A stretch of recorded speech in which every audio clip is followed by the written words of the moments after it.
Bailey, thanks so much for joining us. Thank you for having me. I understand you got this idea to start your company while you were a PhD student at Harvard.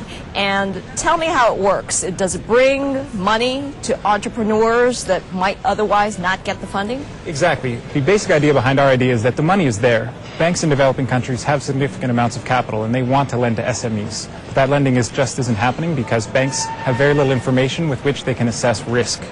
We fill that gap, the gap left by little credit history and collateral, by evaluating the entrepreneur directly using a psychometric test.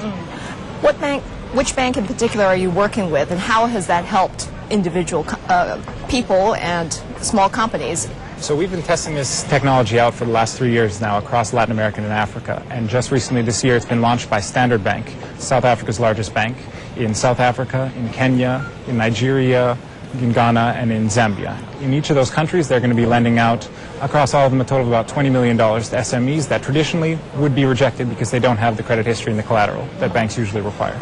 So give me a sneak peek about this test, this 30-minute test that you do to evaluate potential entrepreneurs. What would you ask them? I mean, it basically asks the type of things that if you were doing an interview with a small business owner and you were assessing their entrepreneurial ability, you would kind of pick out subjectively. Things like drive, things like intelligence, things like motivation, locus of control, whether or not they feel like the future is under their control. It measures these things, but in an automated, objective way. And that's what's important because for SME lending, you're talking about a large number of smaller loans. So the key is scalable. And this type of technology is very scalable.